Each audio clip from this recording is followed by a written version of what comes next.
नमस्कार दोस्तों, आपका स्वागत है हमारे इस नई वीडियो में। हम पढ़ रहे हैं कक्षा 8 की भूगोल की पाठ्य पुस्तक और किताब का नाम है संसाधन एवं विकास भाग 2। अब हम बात कर लेते हैं। पिछली वीडियो में हमने 2 क्वेश्चन पूछे थे और 2 क्वेश्चन ये थे। ठंडी जलवायु वर्ष भर समवितरित उच्च वर्षा अधिक समीर सॉरी माफ़ कीजिए, ये प्रश्न नहीं है। प्रश्न ये था कि सुनहरा रेशा से क्या अभिप्राय है। सुनहरा रेशा से क्या अभिप्राय है और इसका राइट आंसर है पटसन। कॉफ़ी का मुख्य उत्पादक राष्ट्र कौन सा है, उसका राइट आंसर ब्राज़ील। ब्राज़ील में कॉफ़ी के बागानों को फेजेंडा भी कहते हैं। अब हम बात कर रहे हैं कक्षा 8 के भूगोल का पाठ 5 और पाठ 5 ये है उद्योग। देखिए, उद्योगों का वर्गीकरण हम कच्चे माल, उद्योगों के आकार और स्वामित्व के आधार पर करते हैं।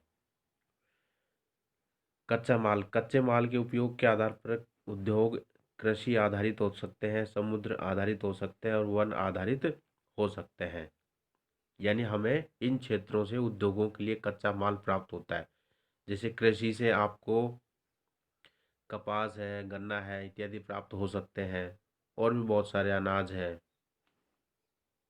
इसके अलावा जो रेशे वाली चीज़ें हैं, पटसन है, जूट है।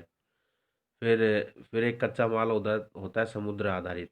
यानी हमें सामान्यतः मछली वगैरह जो खाद्य पदार्थ के रूप में प्राप्त हो सकती है, उसको आप प्रसंस्कृत करके उसको डिब्बों में पैक करके आप भेज सकते हैं कहीं भी खाने के लिए। और फिर वन आधारित यानी जंगल इत्यादि से हमें जो वस्तुएं प्राप्त होती है, जैसे लकड़ी वगैरह, फर्नीचर इत्यादि के लिए फल फ्रूट्स है। फिर अगला है उद्योगों के वर्गीकरण का आधार है का आकार। इसके 2 भाग हो सकते हैं, लघु या कुटीर उद्योग, जिसको हम छोटे उद्योग भी कह सकते हैं। इसमें दस्तकारों के उत्पाद जैसे टोकरी बनाना, मिट्टी के बर्तन, सिलाई इत्यादि शामिल हो सकते हैं। यानी इसमें लगभग 5 से 10 या 15 तक 20 तक भी कारीगर हो सकते हैं। यानी आप इसको अपने घर पर या अपने छोटे से क्षेत्र में भी इसको कर सकते हैं। दूसरे प्रकार के उद्योग होते हैं वृहत उद्योग यानी बड़े उद्योग, जैसे इस्पात निर्माण है, ऑटोमोबाइल है, सीमेंट निर्माण इत्यादि। इसके लिए जगह भी बहुत ज़्यादा चाहिए। वो फैक्ट्री या कंपनी स्थापित करने के लिए मजदूर भी बहुत ज़्यादा संख्या में चाहिए और इसमें लागत भी बहुत ज़्यादा आती है। तो ये होते हैं वृहद आकार के उद्योग। अब है स्वामित्व के आधार पर। इन्हें हम निजी, राज्य स्वामित्व या जिसको सार्वजनिक क्षेत्र या सरकारी उपक्रम भी कह सकते हैं। ठीक है। और संयुक्त क्षेत्र और सहकारी क्षेत्र। ठीक है। और सार्वजनिक क्षेत्र के उदाहरण कौन कौन से हैं देखिए, यानी गवर्नमेंट के अधीन जो उद्योग आते हैं उनमें उदाहरण देखिए। हिंदुस्तान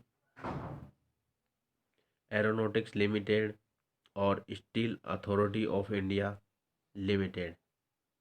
ये क्या है? ये सार्वजनिक क्षेत्र के उद्योग है, यानी केंद्र सरकार के ये उद्योग है। संयुक्त क्षेत्र के उद्योगों का संचालन राज्य और व्यक्तियों द्वारा किया जाता है, यानी इसमें व्यक्ति और सरकार दोनों ही शामिल होते हैं, जैसे मारुति उद्योग लिमिटेड। सहकारी क्षेत्र के उद्योगों का स्वामित्व संचालन कच्चे माल के उत्पादकों या पूर्तिकारों द्वारा होता है। यानी इसमें सहकारी क्षेत्र में क्या होता है कि इसमें 2 भाग बनते हैं। एक तो जो कच्चा माल प्रोड्यूस कर रहा है यानी उत्पादित कर रहा है कच्चा माल। दूसरा सरकार, यानी उसके कर्मचारी वगैरह सरकार के रहेंगे, नियम वगैरह भी सरकार के बनेंगे। ठीक है। तो ये इन दोनों की भागीदारी से इसको बोलते हैं सहकारी क्षेत्र। जैसे आनंद मिल्क यूनियन लिमिटेड, सुधा डेयरी सहकारी उपक्रम के उदाहरण है। यानी ये दूध उत्पादन के संस्थाएं हैं। लोग जैसे गांव गांव के लोग क्या है, दूध पशुओं का इस कंपनी में देते हैं। इन्होंने एक कंपनी बनाई है, ये मिल्क पैकिंग वगैरह करती है, उस मिल्क पैकिंग को बाजार में बेचती है। यानी इसमें लोगों का भी सहयोग होता है। लोग इसमें हिसाब किताब रख सकते हैं। औद्योगिक तंत्र, इसमें निवेश यानी इनपुट और प्रक्रम यानी प्रोसेस, इनपुट, प्रोसेस और आउटपुट यानी निर्गत शामिल होते हैं। निवेश में कच्चे माल, श्रम और भूमि की लागत, जल की उपलब्धता, परिवहन इत्यादि शामिल होते हैं। यानी हम इन चीज़ों को लगा करके उद्योग स्थापित करेंगे, इनको बोलते हैं निवेश या इनपुट।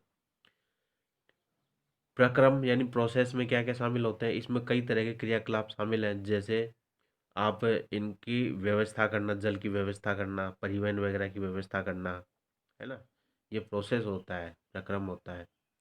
और जो कच्चे माल को परिष्कृत माल में परिवर्तित करते हैं, यानी कि कच्चे माल को प्रक्रम यानी प्रक्रिया के द्वारा हमने कच्चा माल लिया, उसको पक्के माल में बनाएंगे। जैसे आपने कच्चा माल कपास लिया, उसका हमने कपड़ा बनाया, ठीक है, यानी उसके धागे हमने इत्यादि बनाए। और निर्गत अंतिम उत्पाद उससे अर्जित आय, यानी जब हम कपड़ा बनाए उससे धागे से, तो उसको हमने बेच करके आय प्राप्त की, ये होता है निर्गत, आउटपुट।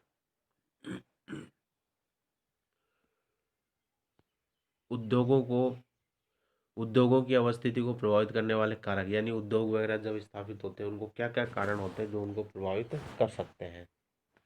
इनमें कच्चा माल, यानी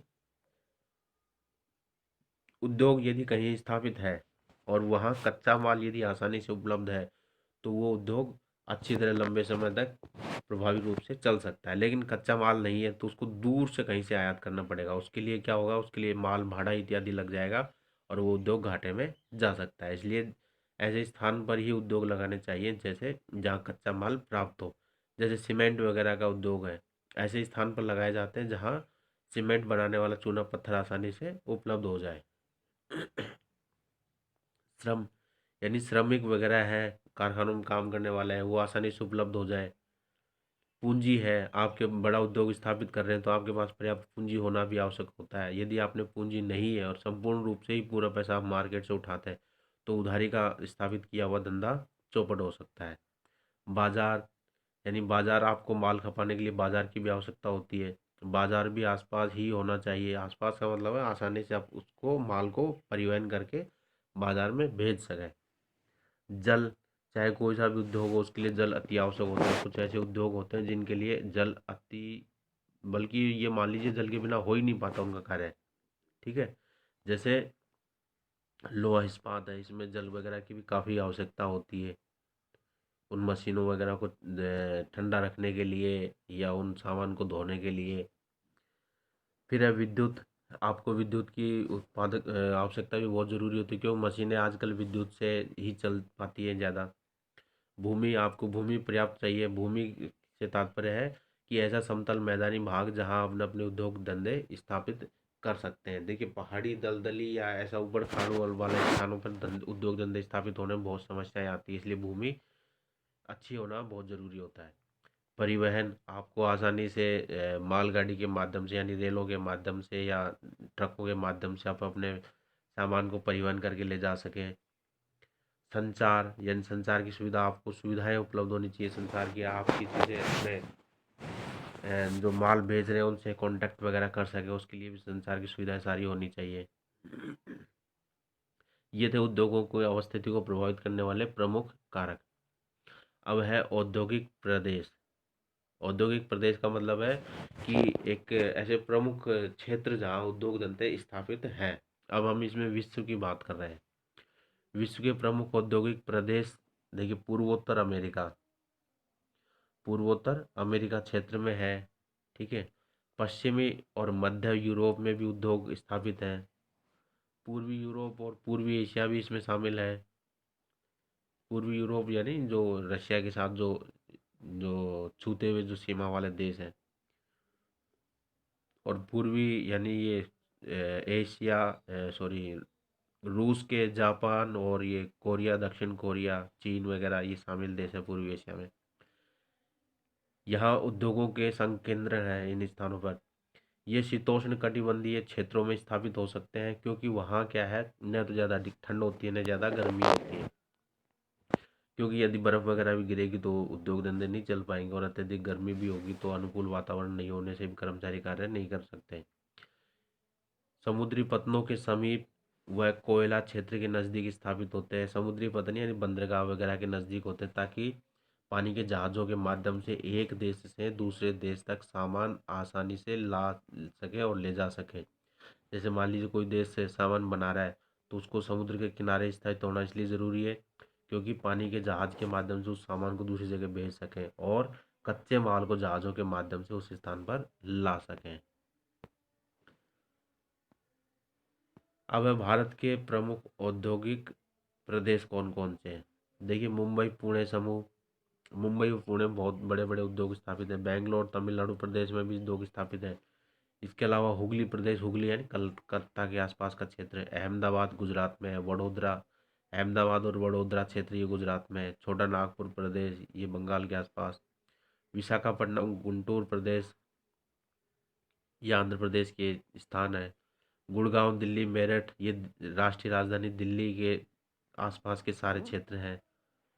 कोल्लम और तिरुवनंतपुरम ये केरल के क्षेत्र हैं जहां उद्योग धंधे स्थापित हैं, यानी इन क्षेत्रों में उद्योग धंधे बहुत ज़्यादा स्थापित हैं। अब औद्योगिक विपदा क्या होती है। जब बड़े बड़े कारखानों में क्या होता है कि जब कोई घटना दुर्घटना घटित होती है उसको हम बोलते हैं औद्योगिक विपदा।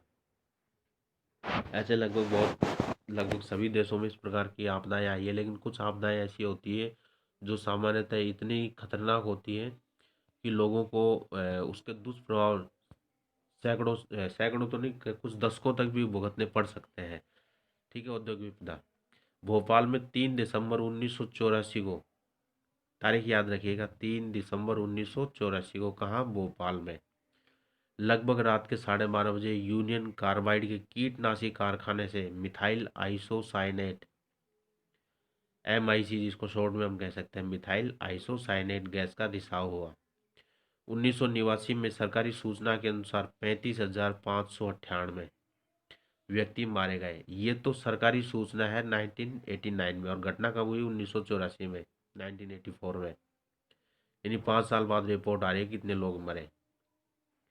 बचे हुए लोगों में जो, यानी इससे दुष्प्रभाव से कुछ लोग बच गए, उनमें अंधापन, प्रतिरक्षा तंत्र विकृति, आंत्रशोथ विकृति से पीड़ित है। यानी आज भी ये लोग इस प्रकार की समस्याओं से, शारीरिक समस्याओं से जूझ रहे हैं। तंत्रिका तंत्र वगैरह की समस्या है, नर्वस सिस्टम उनका फेल हो जाता है। इससे संबंधित आपसे एग्जाम में क्वेश्चन पूछ लेते हैं। सामान्यतः ये पूछ लेते हैं कि ये घटना कब घटित हुई थी, 3 दिसंबर 1984 को। स्थान सबको याद है। ठीक है। यूनियन कार्बाइड कंपनी थी, कीटनाशी बनाती थी, और कौन सी गैस का रिसाव हुआ था, ये बहुत महत्वपूर्ण है। बहुत महत्वपूर्ण है ये मिथाइल आइसोसाइनेट गैस। इसका नाम बहुत बार पूछ लिया जाता है एग्जाम में, रेलवे के एग्जाम में बहुत बार पूछा गया है।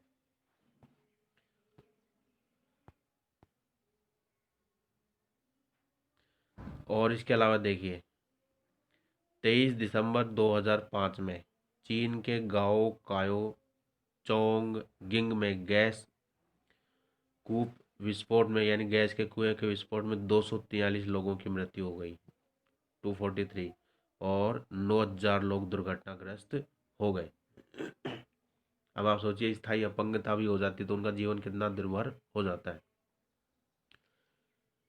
उभरते हुए उद्योग सनराइज उद्योग के नाम से जाने जाते हैं। सनराइज यानी उभरते हुए, जैसे सूचना प्रौद्योगिकी, इंफॉर्मेशन टेक्नोलॉजी। ये इसको उभरते हुए का मतलब है ये उद्योग अभी कुछ वर्षों से ही ज़्यादा प्रभावी हुए हैं, पहले इतना ज़्यादा प्रभाव नहीं था इनका। ठीक है। स्वास्थ्य लाभ तथा ज्ञान से संबंधित उद्योग शामिल है। ज्ञान वगैरह जैसे कोचिंग वगैरह आप देखते हैं, अच्छी अच्छी संस्थाएं ज्ञान प्रदान कर रही है, लोगों को शिक्षा दे रही हैं, वो भी एक प्रकार के उद्योग ही हो गए हैं आजकल। सूचना प्रौद्योगिकी उद्योग के मुख्य केंद्र कैलिफोर्निया के सिलिकॉन घाटी में और भारत के बेंगलुरु प्रदेश में है।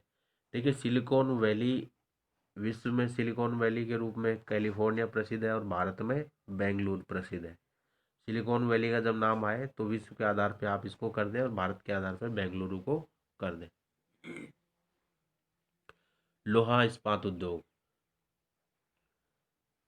भारत के सभी महत्वपूर्ण इस्पात केंद्र जैसे भिलाई, दुर्गापुर, बर्नपुर, जमशेदपुर, राउरकेला, बोकारो, ये सभी पश्चिम बंगाल, झारखंड, ओडिशा और छत्तीसगढ़ में स्थित है, यानी इन प्रदेशों में स्थित है।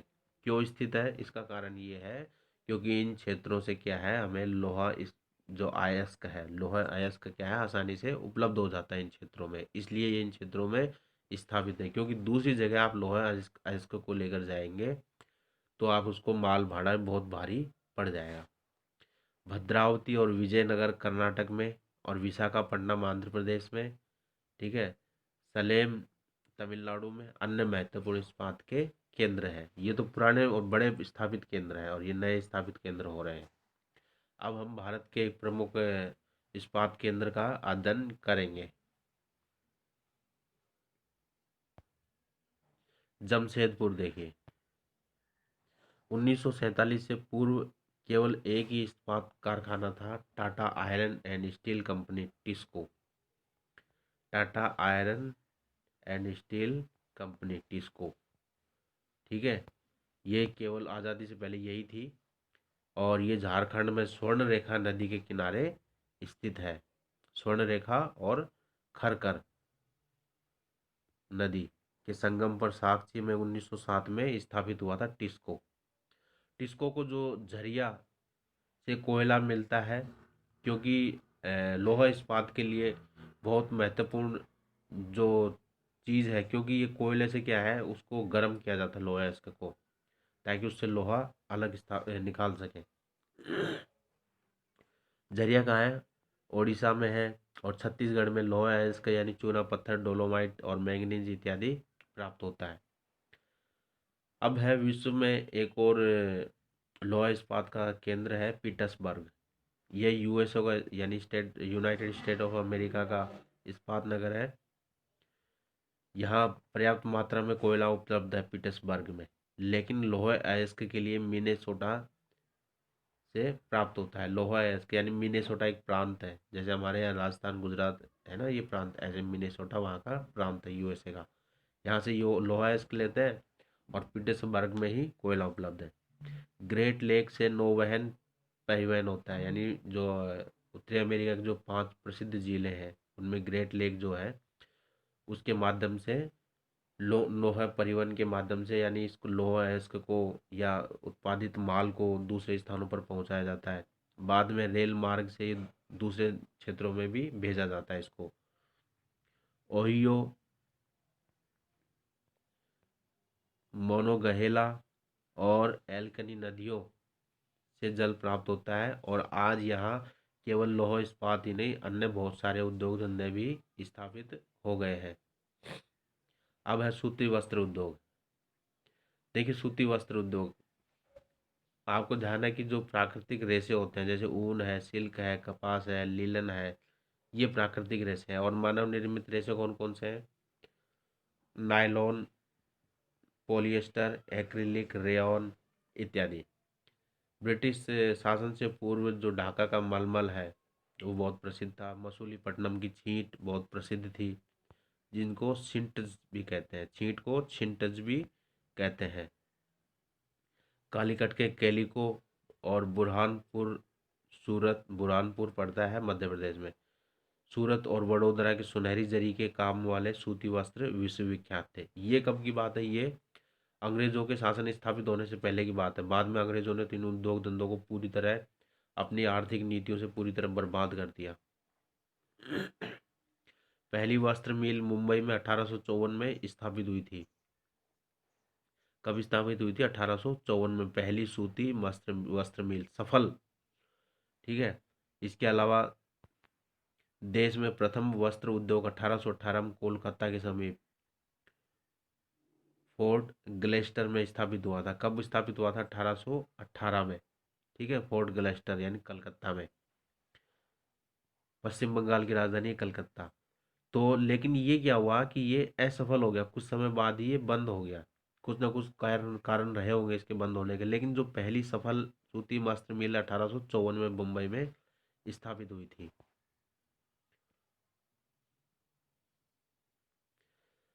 अगला शहर है सूती वस्त्र के हिसाब से अहमदाबाद, भारत का। 1859 में यहाँ पहली सूती वस्त्र मिल स्थापित हुई थी। कहाँ? अहमदाबाद में। और 1854 में पहली सफल सूती वस्त्र मिल मुंबई में, है ना, जिसको पहले बम्बई बोलते थे। यह भारत का मानचेस्टर कहलाता है। भारत का मैनचेस्टर अहमदाबाद। मैनचेस्टर इसलिए कहते हैं क्योंकि मैनचेस्टर नामक एक स्थान है। कहाँ है वो? यूनाइटेड किंगडम में है, यानी इंग्लैंड में है। वहाँ क्या है कि कपड़े का बहुत अधिक उत्पादन होता है और विश्व में काफ़ी प्रसिद्ध था। उसी की तुलना करके अहमदाबाद का उपनाम किया गया है भारत का मैनचेस्टर। अहमदाबाद के नज़दीक में मुंबई पतन है। इससे क्या है कि कारखानों की जो मशीनें हैं उनका आयात करते हैं इन पानी के जहाज़ों के माध्यम से। इसके अलावा बनाया जो कपड़ा है वो सूती वस्त्र भी यहाँ से निर्यात करते हैं। अगला क्षेत्र है ओसाका। ये जापान का मानचेस्टर है, यानी ये भी कपड़े उत्पादन के लिए प्रसिद्ध है। ये इसको हमने भारत का मानचेस्टर की उपनाम दिया था और इसको जापान का मानचेस्टर का नाम देते हैं।